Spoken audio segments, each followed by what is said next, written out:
बस एक मिनट में रिकॉर्डिंग स्टार्ट कर। जी सर, हम आरंभ करते हैं। चाइल्ड कंजर्वेशन फाउंडेशन और सेवा भारती के साथ होने वाली ये हमारी 296वीं वेबिनार है। आप सभी का हार्दिक स्वागत है। हम बच्चों से संबंधित विषयों पर लगातार बात करते रहते हैं और प्रयास करते हैं कि जो बच्चों के क्षेत्र में कार्य कर रहे हैं लोग, उनको उन विषयों से अवगत कराते रहें। इसी विषय पर आज हमारा नैतिक शिक्षा का क्या महत्व है जीवन में हमारे और बच्चों के महत्व में, उस पर किशोरों की नैतिक शिक्षा और सामाजिक परिवेश, खास करके भारतीय ज्ञान संदर्भ में क्या कहता है, इस पर बातचीत करने के लिए हमारे साथ जुड़े हुए हैं आईपीएस छिंदवाड़ा कॉलेज से principal doctor Jaimini Kanwe sir. Sir आपका बहुत बहुत स्वागत है। बड़े विनम्रता के साथ में सर निवेदन करता हूं कि आज का विषय पे अपनी बात रखें, किशोरों के जीवन में नैतिक शिक्षा का महत्व, खास करके भारतीय परिदृश्य में। जी सर। आप सभी उपस्थित जो इस वेबिनार में जुड़े हैं सभी को बहुत बहुत प्रणाम। और भविष्य में ये चूंकि रिकॉर्ड किया जा रहा है तो इसको सुन जो भी होंगे उनको भी अभी से अग्रिम रूप से प्रणाम। एक हमारे भारतीय ज्ञान परंपरा में एक विषय होता है, एक बात रखी जाती है कि भद्रम कर्णेभिः शृणुयाम देवा भद्रम पश्चिमाक्षभिर्यजत्राः जत्रा। तो हम सबकी एक कल्पना होती है मनुष्य के रूप में, जब हम इस सृष्टि पर आते हैं, कि सुख की कामना, और सुख की कामना जो आरंभ होता है वो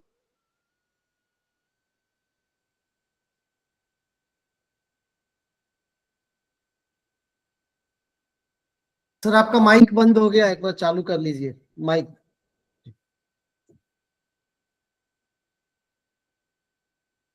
जी। आज इस वेबिनार में आप सब जुड़े हुए सदस्यों को बहुत बहुत प्रणाम निवेदित करते हैं। आवाज आ रही भाई साहब? जी आ रही है, आ रही है। और ये चूंकि जैसा कि डॉक्टर चौबे साहब ने बताया कि ये यूट्यूब के ऊपर भी है, तो चूंकि निश्चित तौर से ये रिकॉर्ड होगा, तो कल भविष्य में जो इस बात को सुनेंगे उनको भी अभी से अग्रिम रूप से मैं यहाँ से प्रणाम प्रेषित करता हूँ। कुछ बात ऐसी होती है भारतीय ज्ञान परंपरा के संदर्भ में अथवा भारतीय ज्ञान में, कि हम लोग इस सृष्टि पर जन्म लेने के साथ ही एक विचार आता है, सुख की कामना हर मनुष्य का एक लक्ष्य होता है। और इसकी कामना न केवल माँ के गर्भ से जन्म लेने के साथ ही आरंभ हो जाती है, अभी तो अंतिम मनुष्य की जब तक अंतिम सांस होती तब तक वो सुख की कामना करता है। और इसी कामना के चलते हम सब लोग एक बहुत आनो भद्रा क्रतवो यंतो विश्वतो अदब्धास ओम भद्रम कर्णेभिः शृणुयाम देवा भद्रम पश्चिमाक्षिभिर्यजत्राः स्थिरैरंगश्रुत्वा शष्णुभिः क्षेमहि देवहितं यदायुः। इस तरीके का उद्घोष भारतीय ऋषि परंपरा में प्राचीन काल से होता आया है। भाव यह है कि कहीं ना कहीं मनुष्य मंगलमय सुनना चाहता है, मंगलमय देखना चाहता है, मंगलमय रहना चाहता है और मंगलमय करना चाहता है। ये सारे मंगल के कामना के बीच में मनुष्य का जीवन शिशु अवस्था से आरंभ करके वयोवृद्ध की अवस्था तक की यात्रा, जो औसत हम 100 वर्ष की मान लें, 80 वर्ष की मान लें, इस आयु के भीतर तरह तरह के परिवर्तन आते हैं जीवन में। बौद्धिक रूप से उसकी समझ विकसित होती है, क्रमशः वो अपनी रुचियों को में परिवर्तन लाता है, क्रमशः वो अपने देश और समाज में बहुत सारे परिवर्तनों के चलते स्वतः में भी उसके भीतर परिवर्तन आना आरंभ हो जाता है। इन परिस्थितियों में इस तरीके का परिवेश सामाजिक रूप से जो वर्तमान समय में इस 2025 या 2000 के दशक में जो है, ये इसको कहते हैं कि हम लोग ये टेक्नोलॉजी का युग है। और टेक्नोलॉजी का जब हम देखते हैं भारतीय ज्ञान परंपरा के समय में, तो रामायण में भी देखें अथवा वेदों में जाएं तो वहां पर भी टेक्नोलॉजी तकनीकी का भरपूर प्रयोग किया गया जाता था। लेकिन भारत एक उन्नत राष्ट्र के रूप में विकसित था। भारत के लोग, भारत के निवासी, भारत के जन, भारत की जो परंपराएं हैं, भारत की संस्कृति, भारत की सभ्यता ग्रीक या अन्य सभ्यताओं को अगर हम छोड़ भी दे तो उसकी तुलना में बहुत उज्जवल स्तर पर, उच्च स्तर पर थी, मानक स्तर पर थी। ये जो मानक स्तर भारत ने प्राप्त किया था अथवा विश्व में इसकी एक अखंड छाप थी, अमिट छाप थी, तो उस अमिट छाप में के भीतर की जो मूल बात थी, जो मूल तत्व था कि भारत इतना स्थायी रूप से लगभग 4000 वर्षों से पहले से आज तक निरंतर क्रमिक रूप से विकास करता रहा है, उसके बाद भी भारत अपनी संस्कृति को अक्षुण्ण बनाए रख पाया। उसके कुछ कारण हो सकते हैं, जिनमें एक बात आती है मूल, फिर मैं वहीं से बात रखूंगा कि भद्रम कर्णे भी शृणुयाम, हम भद्र बोले, भद्र सुने, भद्र करे। बात शास्त्रों में और भी श्लोक आते हैं, सर्वे भवन्तु सुखिनः, ये इस तरीके की जो कामना है, मैं का त्याग, मतलब श्रीमद् भागवत महापुराण का एक जो पहला श्लोक आता है कि तापत्रय विनाशाय श्री कृष्णाय वयम नुमः, वयम नुमः करके श्री कृष्ण कहते कि मैं श्री कृष्ण को प्रणाम करता हूँ। कब प्रणाम करता हूँ? महर्षि वेद व्यास उस नर और नारायण पर्वत के बीच में बैठकर श्रीमद् भागवत महापुराण को लिख रहे हैं, और वहां से वो उद्घोष करते हैं, अकेले निर्जन एकांत वन में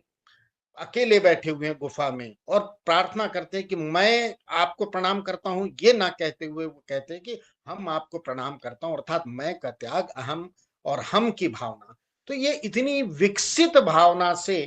के बाद, और आज हम सामाजिक परिवेश में देखते हैं कि किशोरों में कई प्रकार के परिवर्तन आ जाते हैं, किशोर उद्दंड होता है, किशोर उच्छृंखल होता है, किशोरों की तमाम चीजें होती है। तो उसके मूल में मुझे जो लगता है कि वो भारत, अगर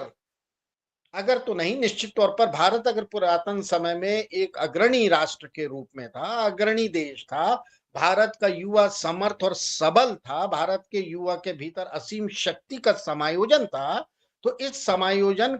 के मूल में अगर कहीं कोई बात आती है तो वो है शिक्षा।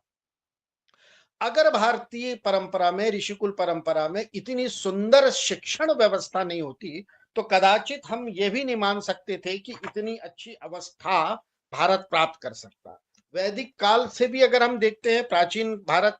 काल में भी देखते हैं, तो हम सब जानते हैं कि शिक्षण व्यवस्था ने बड़ा भारत को प्रभावित किया है, और भारत की शिक्षण व्यवस्था से विश्व प्रभावित हुआ है। ये इस प्रकार की जो शिक्षण व्यवस्था का जो आरंभ वैदिक काल में आज से लगभग 2-4 हजार वर्ष पूर्व होता है, और वहां से पूर्व वैदिक युग, उत्तर वैदिक युग, इसके बाद बौद्ध और जैन, उसके साथ परंपरा को आगे बढ़ते हुए तक्षशिला, नालंदा तक हम लेकर आते हैं, और चंद्रगुप्त और विक्रमादित्य तक ये बातें जब चलती हुई आती है, जिसमें बीच का महाभारत का भाग आता है, उसके बीच में वाल्मीकि के रामायण का भाग आता है। इन तमाम भागों को लेते हुए, और 500-600 साल पूर्व हम तुलसीकृत रामचरितमानस का अध्ययन करते हैं, तो एक लंबी और समृद्ध परंपरा भारत में अध्ययन और अध्यापन और शिक्षण की रही है। अब विषय है कि किशोर और मैं बात आरंभ कर रहा हूं कि शिक्षण व्यवस्था, शिक्षण,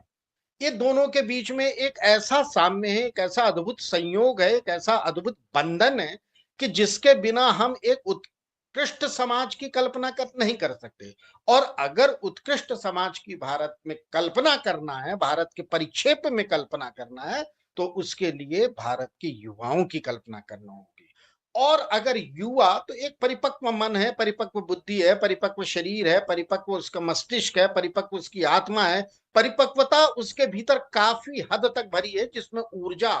ऊर्जा बहुत ज्यादा है। इस ऊर्जा का इस्तेमाल के पूर्व एक, हम सभी जानते हैं कि जब वर्षा ऋतु का आगमन होता है, श्रावण मास के आरंभ में हम लोग जगह जगह वृक्षों का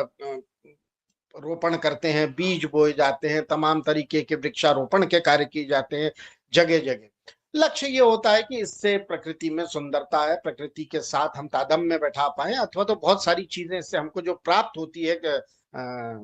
वैज्ञानिक दृष्टिकोण से, उन सबका सेवन कर सके। लेकिन मूल बात है कि इसको चैत्र के महीने में, बैसाख के महीने में, अथवा तो अन्य किसी मास में करने का उतना उतना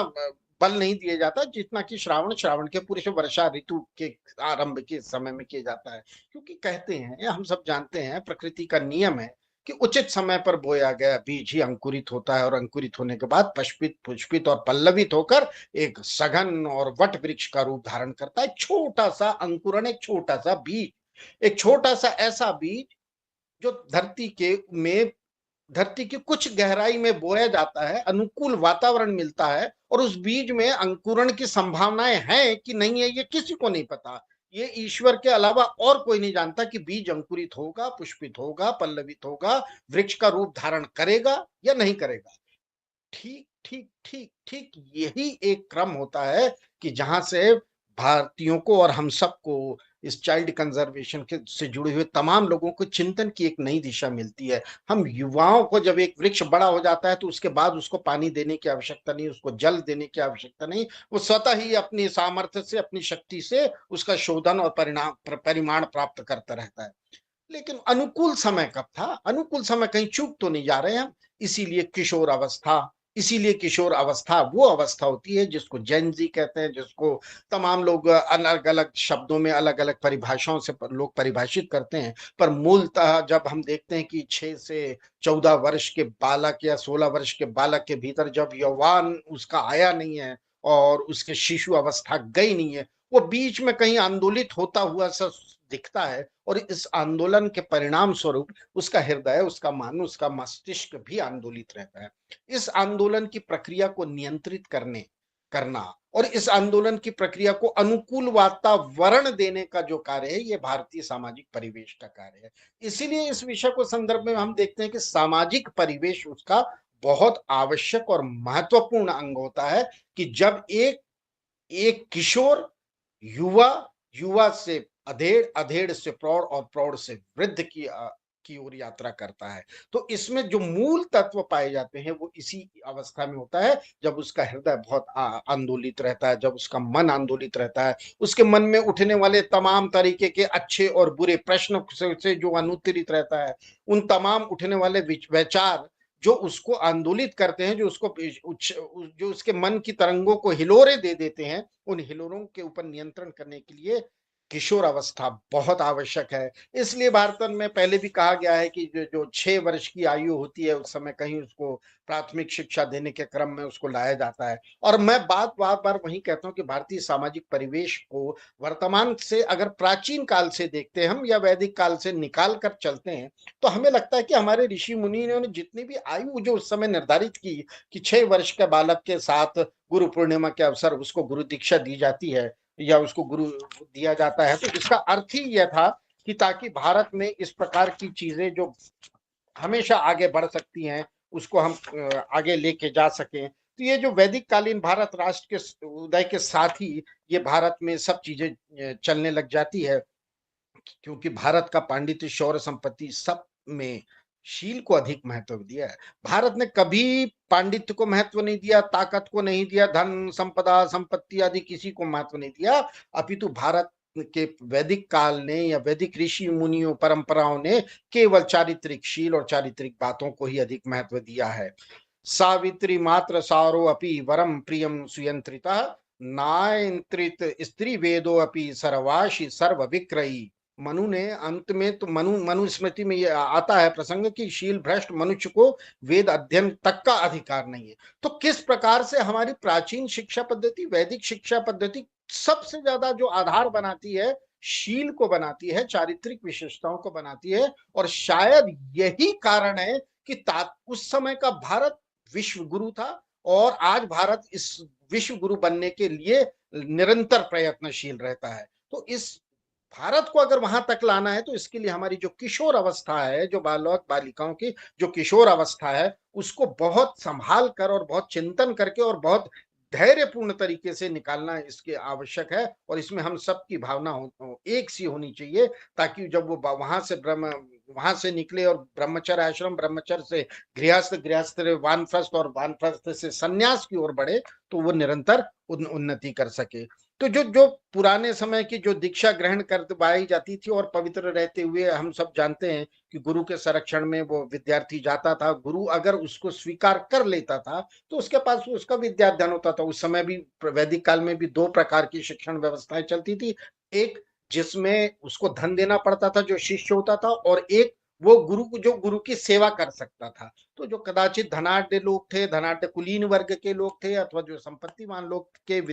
बालक हुआ करते थे, वो जाते थे, और वो हमेशा दूर देश में ही भेजा जाता था उनको विद्या अध्ययन करने के लिए। कहने का भाव यह है कि उस समय गुरु शिष्य की परंपरा भी बहुत विकसित थी, और गुरु शिष्य के बीच में एक अटूट और गहरा संबंध था। वर्तमान समय में हम देखते हैं कि कहीं न कहीं इस प्रकार की जो शिक्षण पद्धति जो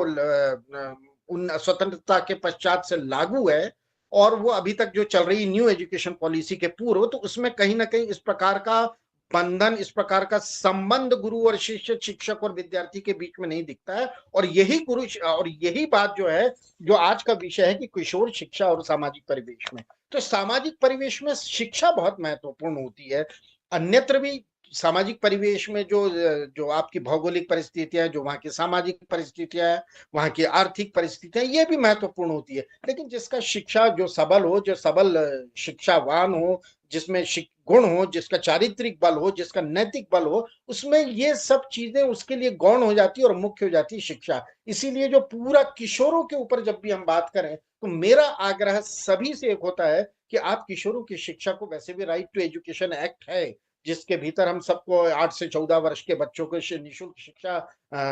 शासन प्रदान करता है, लेकिन उसके बाद भी उसके भीतर का वो भाव जगना नहीं हो रहा है। वो शिक्षा केवल अक्षरों के मात्र के ज्ञान मात्र तक न रह जाए, अपितु नैतिक मूल्यों तक जब तक नहीं जाएगी, तब तक उसका हम सही प्रभाव प्राप्त नहीं कर पाएंगे, अथवा सही उसको तरीके से ग्रहण नहीं कर पाएंगे। तो इसलिए पुराने समय में भी अथर्ववेद में भी कहा गया है कि बटुक होते थे, जिनको जो शिक्षा लेने आते थे उनको दीक्षा ग्रहण कराई जाती थी। या त्वम अग्ने समिधा समिति से एवं या यीशु मेध या वर्च सा पशु भी ब्रह्माचीन इत्यादि इत्यादि, बहुत सारे इसके श्लोकों में, बहुत सारे शास्त्रों में इसके मंत्र दिए हैं। और इसका प्रातः काल और संध्या काल दोनों समय उसका पालन, उसका बोलना उसका निश्चित रहता था। देव सविता ईशते ब्रह्मचारी समामृत। ये कहने का, मेरा श्लोक बताने का भाव ये है कि ये जो एक पुरानी परंपरा है जिसको हम शायद खो रहे हैं, इसलिए किशोर अवस्था में इस प्रकार की गड़बड़ियां सामाजिक परिवेश के कारण उत्पन्न हुई। कुमति सुमति सबके उड़ रही, हम सब जानते हैं, रामचरितमानस का एक प्रसंग है। तो राम कुमति और उमति सुमति सबके भीतर रहती है, लेकिन सामाजिक परिवेश में जब कुमति बलवान हो जाती है तो सुमति स्वतः ही ध्वस्त होने लगती है। और पुराने समय में, प्राचीन काल में, वैदिक काल में केवल इस बात के ऊपर बल दिया जाता था कि कुमति तब भी थी, सुमति तब भी थी, लेकिन आप सुमति को जागृत करिए। इसलिए सुबह उठते ही, प्रातः काल उठने के साथ ही विद्यार्थी प्रणाम करना इत्यादि इत्यादि, जो जो नैतिक उनकी दैनिक जीवनचर्या थी, उन सब के वो सब भाग बनते हुए चलते थे, और उसको नित्य स्मरण करते थे, डेली डेली, प्रतिदिन प्रतिदिन प्रतिदिन। और वो जब कहते हैं ना, रसरी आवत जात ही सिर पर होत निशान, तो उस तरीके से जब वो एक मंत्रों का, एक शब्दों का, एक वाक्यों का, एक श्लोकों का उच्चारण रोज करता था, तो उसके भीतर गहरे पैठ जम जाती थी। और जब वो गहरी पैठ जम जाती थी, तो इसके परिणाम स्वरूप हम देखते हैं कि जब जहां पर कहीं सामाजिक परिवेश में अगर कहीं उच्च श्रृंखलता है, उद्दंडता है, अथवा नैराश्य का भाव है, या कहीं निराशा है, या कहीं इस प्रकार के कुछ तत्व हैं जो उसको प्रभावित कर सकते हैं, उसके जीवन को, किशोरों के, तो वो उससे बच जाता था। अभी वर्तमान समय में हम देखते हैं कि इस प्रकार की जो हमारी शिक्षा है, ये केवल ज्ञान दान तक की बची है। केवल ज्ञान, शब्दों की बाजीगरी, शब्दों से लेखन, शब्दों के आधार पर, तकनीकी आधार पर, उसमें कहीं ना कहीं चारित्रिक विशेषताओं की बात को नगण्य माना गया है। चारित्रिक विशेषताओं को ज्यादा बल नहीं दिया जाता है, अथवा शील के ऊपर ज्यादा प्रभाव नहीं दिया जाता। और शायद यही सब कारण रहे हैं कि जिससे वर्तमान समय में किशोरों में अलग प्रकार की समस्याएं देखने को आती है। लोगों को पता ही नहीं है कि उनका लाखों का शरीर है। युवा अथवा किशोर एक जरा सा मोबाइल, मैं आलोचनात्मक दृष्टिकोण से नहीं जाऊंगा कि ये मोबाइल के कारण ऐसा है, या टीवी के कारण ऐसा है, या वर्तमान समय का में जो इंटरनेट का युग है, तो इसमें तमाम चीजें ऐसी दर्शनीय हैं कि जिससे वो विद्यार्थी का या उस किशोर का मन भटक सकता है या भटकता है। ये आदिकाल से मन का भटकाव मनुष्य के जन्म लेने के साथ ही वृद्धावस्था तक चलता रहता है। केवल नियंत्रण का भाव जो हम पैदा कर सकते हैं किशोरों में, वही हमको सफल और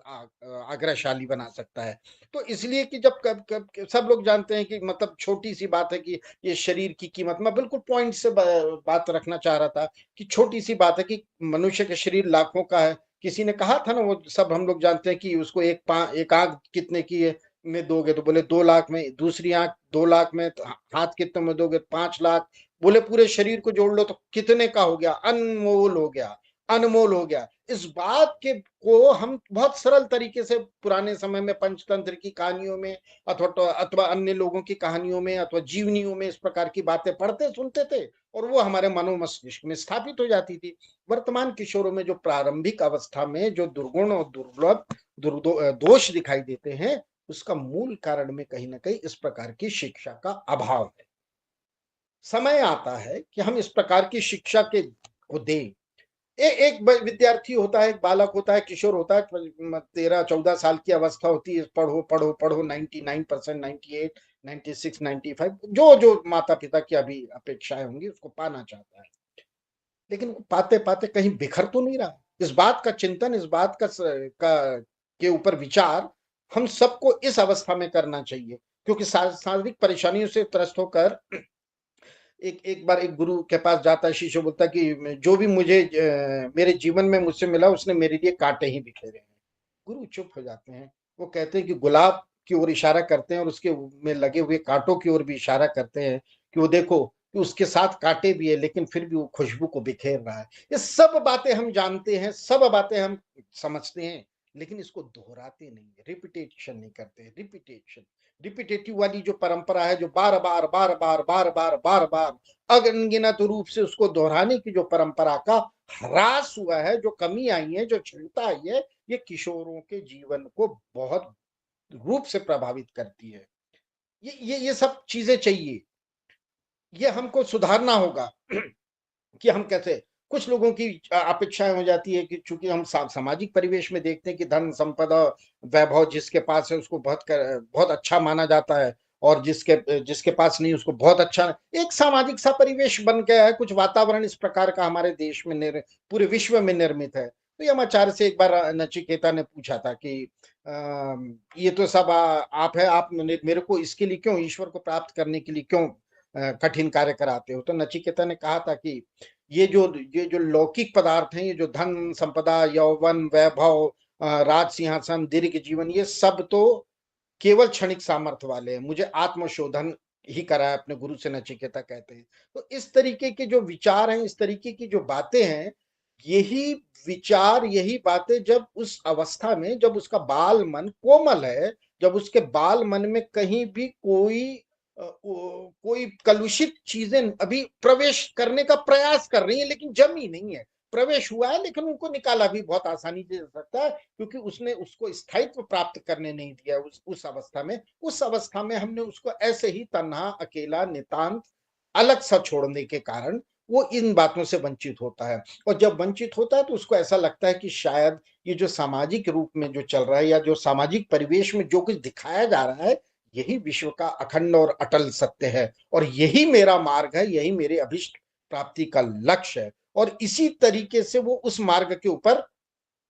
आगे बढ़ जाता है। हमने उसको कभी नहीं बताना चाहते, हम विद्यार्थियों को छोटी सी नैतिक जीवन की कहानियों से, नैतिक जीवन की शिक्षाओं से, पंचतंत्र की शिक्षाओं से, या सहायक वाचन की कहानियों से, या हमारे भारतीय ज्ञान परंपरा में विभिन्न ऋषियों मुनियों के द्वारा कहे गए कि एक छोटी सी कहानी होती है कि एक जंगल में एक साधु रहे। मैं कहानियों के माध्यम से इस बात को कहने का प्रयास कर रहा हूँ कि किसी जंगल में एक साधु रहता था। एक दिन उसके पास एक चूहा आता है। वो चूहा बिल्ली को देख कर डर जाता है, तो साधु को बोलता है कि अच्छा रुक जा चूहे, मैं तुझे बिल्ली बना देता हूँ। वो बिल्ली बना देता है, साधु को दया आ जाती है तो उसको, चूहे को बिल्ली बना देता है। अब चूहा बिल्ली बन जाता है तो कुत्ते से डरती है, कुत्ता फिर उसको कुत्ता बना देता है साधु, तो वो तेंदुए से डरकर दुबक बैठ जाता है, कुटिया में कर। तो जब साधु विचार करता है कि जब तक इसकी वृत्ति नहीं बदलती तब तक हम कितनी भी मदद करते रहे किसी काम नहीं आएगी, अतः उसको वो पुनः चूहा बना देता है। मैंने बात जहां से आरंभ किया था कि चूहे से चूहा बनने की प्रक्रिया के भीतर वो बिल्ली बनता है, वो कुत्ता बनता है, वो तेंदुआ बनता है, और वापस फिर चूहा बना दिया जाता है। यही जो क्रम है, यही किशोरों की अवस्था का क्रम होता है। हमने उसको कहीं ना कहीं इतने उसको खुद को सामर्थ्यवान नहीं बनने दिया, इसलिए हमारे भारत में एक शब्द कहा जाता है आत्मदीपो भव, ऋग्वेद का शायद श्लोक है, और बुद्ध भी कहते हैं कि अपदीपो भव, तो ये जो प्रकृति है, ये जो प्रवृत्ति है, ये उसके भीतर उस वृत्ति को जन्म देना, उस वृत्ति का विकास करना जो वो खुद है, जो उसके भीतर है, उस वृत्ति के विकास में हम जब सहायक होंगे, तो ये जो छोटी सी कहानी है, बिल्कुल छोटी सी कहानियां है, ये कहानी उसके मन को, हृदय को अंतर बहुत लंबे समय तक प्रेरित रखेंगे और उसको ये समझ में आएगा कि ये सब कुछ हमारे लिए ही है और इसी तरीके से मनुष्य अपने जीवन को साध सकता है। किशोरों की समस्या केवल किशोरों की नहीं है, किशोरों की समस्याओं का ध्यान देने के लिए चाइल्ड कंजर्वेशन जैसे संस्थान और जो सेवा भारती जैसे संस्थान और हम सब का ये नैतिक दायित्व है कि जो किशोरों की जो अवस्था है उसके ऊपर ध्यान दें, उसके ऊपर क्रम करें, तब जाकर वो बात समझ में आएगी। एक बार एक धरती के स्वर्ग के देवता धरती पर विचरण करने आए, किसी ने भी उनका स्वागत नहीं किया। अनाज से लहलाती रही थी धरती, उन्होंने इसका कारण पूछा तो धरती ने किसान की हथेली दिखाते हुए कहा कि इस लोक में एक श्रम का देवता है, मेरे इस पुत्र ने श्रम देवता के कारण इतना शस्य श्यामल खेत को प्राप्त किया है। तो श्रम की महत्ता को बताने का हम लोग प्रयास करें, कुछ करें, ध्यान को महत्व दें, धन नहीं ज्ञान चाहिए, इस बात के ऊपर हमको काम करना होगा। उस जमाने में स्वामी विवेकानंद बीए पास थे और उन्होंने बड़ी अच्छी, उनको उस अवस्था में 1800 के दशक में बड़ी अच्छी नौकरी प्राप्त हो सकती थी, पर उन्होंने कहा कि यार तुम धन थोड़ा सा धन चाहिए तो जाओ रामकृष्ण परमहंस जी के पास, वो काली माता से तुमको धन दिलवा देंगे। तो जब वो रामकृष्ण परमहंस के पास जाते तो उन्होंने कहा कि माँ मैं तुझसे कुछ नहीं जानता हूँ, पहले तो मैं केवल धन लेने आया था लेकिन अब मुझे ज्ञान दे। ये जो एक छोटा सा बीज था, एक छोटा सा विचार रामकृष्ण परमहंस ने स्वामी विवेकानंद के हृदय में आरोपित किया, बोया, और वहीं से एक स्वामी विवेकानंद के जीवन में परिवर्तन आता है। तो ये जो ज्ञान की परंपरा है, जो जो जो है शिक्षा की जो परंपरा है, भारत का यही सबसे ताकतवर, भारत का सही सबसे उज्जवल पक्ष, भारत का अमिट पक्ष, भारत का अक्षुण्ण पक्ष। मतलब कितने सारे आक्रमण भारत ने झेले होंगे लगभग पुराने समय से देखा जाए, और 1200 के बाद से तो अभी तक हम लोग सब इतिहास में रोज पढ़ते और जानते और देखते सुनते हैं। लेकिन उसके बाद भी अगर भारतीय संस्कृति अक्षुण्ण बनी रही तो उसको मूल में भारतीय शिक्षण पद्धति है, और भारतीय शिक्षण पद्धति का जो आधार रहा है वो यही अवस्था है, वो यही 6 से 14, 6 से 16 यही अवस्था थी जिसके ऊपर भारत अपने भविष्य की नींव तैयार करके रखता था। तो इस तरीके की जो विचारधाराएं रही है भारत में, ये सब बहुत सारी चल रही है। तमाम तरीके की दीक्षाएं दी जाती थी, दीक्षा ग्रहण, उपनयन, अश्मारोहण संस्कार, मेघा जनन संस्कार, उपाकर्म संस्कार, उत्सर्जन संस्कार, समावर्तन संस्कार। इस तरीके से हम देखते हैं कि किशोरों को जब तक ये नैतिक शिक्षा या इस प्रकार की शिक्षा, जिसको हम नैतिक भी कहें, नैतिक शिक्षा और वैदिक शिक्षा लगभग लगभग समान है। हो सकता है उस समय जब हम वेदों को सुनकर याद करते थे और उसको दोहराते थे, बार बार दोहराते थे, तो उसमें कहीं ना कहीं ऋग्वेद में ये सब शिक्षाएं इसी प्रकार की आती थी। तो ये जो शिक्षा का काल रहा है वो उज्जवल काल रहा है, और हमसे वो जो अब चीजें छूटने लगी या हमसे जो हमारे हाथ से रेत की मानिंद फिसलने लग गई, तब इस प्रकार का चिंतन हम मनुष्यों के बड़ों के इससे गुजरने लगा, और हमने कहा कि नहीं, वो जो पश्चिमी सभ्यता की शिक्षा है या अन्य देशों की जो शिक्षा, भाषा सीखने में कहीं कोई बुराई नहीं, लेकिन अन्य देशों की शिक्षा को ही अपने मार्ग का पथ बना लेना, ये शायद भारत की बहुत बड़ी समस्या रही। और इसी कारण वर्तमान समय में हम देखते हैं कि किशोरों के भीतर अलग सी उमंग, अलग सी तरंग, अलग सी लहर, अलग सा एक अनजाना सा भय, अनजाना सा डर, अनजाना सी राह पर चलने की जिद जो आती है, वो उसकी उसी नैतिक शिक्षा या उसी आध्यात्मिक शिक्षा या उसी लौकिक जगत की शिक्षा का अभाव रहती है। यही सब कारण है कि ये हम लोगों के लिए चिंतन का विषय रहता है। हम लोगों ने कई चीजें देखी है, जानी है, सुनी है, पढ़ी है, लेकिन जब पूरा दीक्षांत जब उसको दिया जाता था भारतीय परंपरा में, उस समय ज्ञान परंपरा में उस समय दिया जाता था, तब कितना सुंदर उन लोगों के विचार रहते थे कि जब दीक्षांत उपदेश होता था, आज तो हम लोग यहाँ पर डिग्रीज देके उनको विदा कर देते, उस समय डिग्री ना दीक्षांत दिया जाता था, और दीक्षा का अंत होता था उसकी अपने बटुक के स्नातक होने के संपूर्ण प्रक्रिया के पूर्ण होने के उपरांत सामाजिक एवं राष्ट्र जीवन के घटक के रूप में स्थापित होने वाले विद्यार्थी को वैदिक आचार्य उपदेश दिया करते थे। घटक के रूप में सामाजिक और राष्ट्र जीवन, ये जो कमी हमारे बीच में आई है वे वो बहुत समस्याग्रस्त है। और इसीलिए किशोरों को जब बटुक बनाए या स्नातक की उपाधि दें तो उसका क्रम जो आरंभ हो वो उसी 6 वर्ष की 5 वर्ष की अवस्था से आरंभ हो। वेद मनुचाचार्यो अवंते अवास्मिन मनुशास्ति सत्यम वद धर्मम चर स्वाध्यान में प्रमदः आचार्य प्रिय धर्मात्य प्रजा तंतु मा वक्षस्मि सत्यान्न प्रमदित्वयम्। सदा सत्य बोलना, अपने कर्तव्य को पहचानते हुए धर्मानुसार व्यवहार करना, विद्या को प्रमाद के कारण भूलना नहीं, आचार्यों को उसकी इच्छा के अनुसार गुरु दक्षिणा देकर गृहस्थाश्रम स्वीकार कराना। ये जो सब परंपराएं हमारे भीतर बीच में रही और उनको रोज स्मरण कराया जाता है, शायद किशोरों की अवस्था से की मानसिक अवस्थाओं में से बुरी चीजों को निकालने के लिए एक अद्भुत क्रम था। और यही कारण है कि प्राचीन काल से में जो भारत में जो शिक्षण थी और उस समय आत्महत्याओं की जो कमी होती थी या लोग नहीं करते थे या लोग परस्पर एक दूसरे के प्रति सहकार परहित सरिस धर्म नहीं भाई, इस तरीके के वाक्यांशों को अपने भीतर धारण कर लेते थे। और वो जो शिशु अवस्था में एक दूसरे के साथ मिल बैठकर सहभोज करना, खाना खाना, एक दूसरे की सहायता करना, 6 वर्ष की अवस्था से उसके भीतर इस प्रकार का वातावरण निर्मित करना कि ना कोई अमीर है, ना कोई गरीब है, ना कोई धनाढ्य है, ना कोई निर्धन है, तो सब एक प्लेटफॉर्म के ऊपर, एक मंच के ऊपर स्थापित रहे, यही सब भावना रहती थी। तभी किशोरों को उस समय उज्जवल किशोरों ने भारत का भविष्य को निर्माण किया। आज समय और चिंतन इस बात के लिए हमारा आग्रह होना चाहिए कि हम पुनः उसी दिशा की ओर आगे बढ़ें, इसी प्रकार के क्रम को हम आगे लेकर चलें ताकि किशोरों के हृदय में उठने वाले विचारों को नियंत्रित कर सके। अनियंत्रित तो रहते ही हैं, मन में उठने वाली तरंगे अनियंत्रित की होती है, किंतु उनको नियंत्रित करने का जो प्रयास है वो हमारी प्राचीन वैदिक कालीन शिक्षण पद्धति का है। और इसमें हम सबको सहभागी होना पड़ेगा। हम सबको बड़ी बड़ी मतलब जो जितने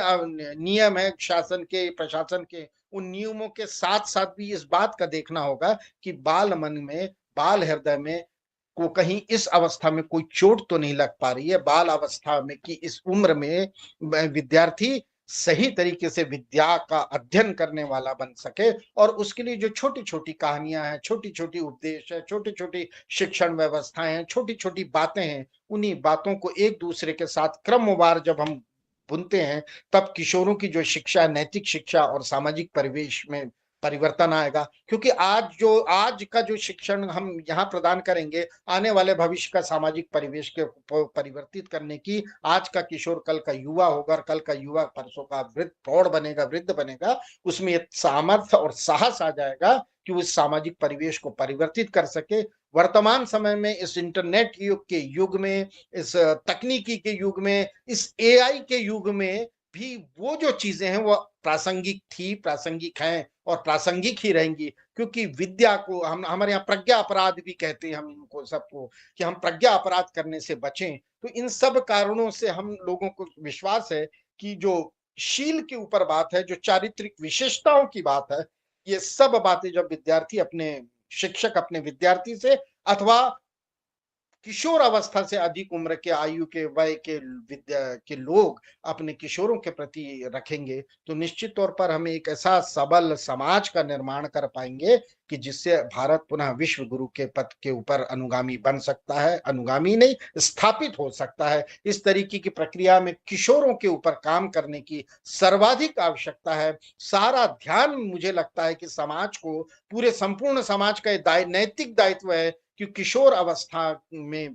दिए गए बीज को सही और अनुकूल वातावरण प्रदान करने के लिए अपनी महती भूमिका, अपना सर्वस्त्र, अपना अधिकतम सहयोग प्रदान करें। मुझे लगता है कि शायद समय की यहाँ पर निश्चित है, तो इसमें मुझे और भी बहुत सारी चीजें हैं जिसको हम विस्तृत रूप से चर्चा करें, लेकिन आप लोगों ने छोटी छोटी बातों के माध्यम से, मेरा प्रयास था मैं आपको बता पाऊं, आप सब ने मुझे सुना, इस सब के लिए बहुत बहुत धन्यवाद, साधुवाद। सर अगर आपको चाहिए तो 5-7 मिनट और समय ले सकते हैं, क्योंकि आज हमने लेट चालू किया था और अदरवाइज आपने बहुत अच्छे तरीके से, बहुत नहीं ठीक है भाई साहब, आप सबने सुना है, यही बहुत है। विचार बहुत सारे हैं, लेकिन ये वैचारिक मंच अलग होता है, भाषण का मंच है, यहाँ तो विचारों का मंच था, तो जी विचार कुछ थे जो अंदर हृदय की पीड़ा थी, वो आप सभी जनों तक पहुंचाया हूं, और ये पीड़ा मेरी अकेली ना हो, समाज की बन पाए, यही भावना है मेरी। अब भाई साहब, ये पीड़ा तो ऐसी है कि आज वर्तमान पीढ़ी को अगर दिशा दिखानी है, तो हम सबकी, हर उस व्यक्ति की पीड़ा है जो इस समाज को लेकर चिंतित है, या जो उन बालकों के भविष्य को लेकर के चिंतित है। खास करके अगर हम चाइल्ड कंजर्वेशन फाउंडेशन की बात करें, तो हमारा जो नाम है कंजर्वेशन, ये बहुत सोच समझ के रखा था। हम वर्तमान बच्चों के भविष्य को संरक्षित करना चाहते हैं, और संरक्षण की जब हम बात करते हैं तो हमारी चिंता स्वाभाविक है। आज का हमारा ये 296 वेबिनार था, धीरे धीरे हम 300वें वेबिनार की तरफ अग्रसर हो रहे हैं। और हमारा 2 मार्च को स्थापना दिवस भी था, तो आप सभी को चाइल्ड कंजर्वेशन फाउंडेशन के स्थापना दिवस की भी शुभकामनाएं, और होली पर्व आ रही है, उसकी भी अग्रिम शुभकामनाएं। सर ने बहुत अच्छी बातें बताई, खास करके जो मनुस्मृति के बारे में आपने एक बात कही कि सीलवान व्यक्ति को ही वेद पढ़ने का अधिकार था। ये इतनी अच्छी बात है, ये इस तरह से कही गई है कि अगर आपके अंदर कोई चारित्रिक दोष है तो आप समाज का निर्माण नहीं कर सकते हैं, आप समाज को दिशा नहीं दिखा सकते हैं। और मुझे लगता है कि आज के बच्चों में ये बात राइट फ्रॉम द बिगिनिंग डालने की जरूरत है कि आपके अंदर और कुछ हो या ना हो, पर आपके अंदर एक चारित्रिक गुण और एक सहनशीलता तो होनी चाहिए अगर जीवन में कुछ करना चाहते हैं। बहुत बहुत धन्यवाद सर। सत्र ओपन है, जिसको भी प्रश्न लेना है, प्रश्न करना है, सर से हैंड रेज करके अपनी बात रख सकते हैं। अभी हमारे पास 5-7 मिनट का समय है, कोई भी हो हैंड रेज करके अपना प्रश्न रख सकते हैं जी।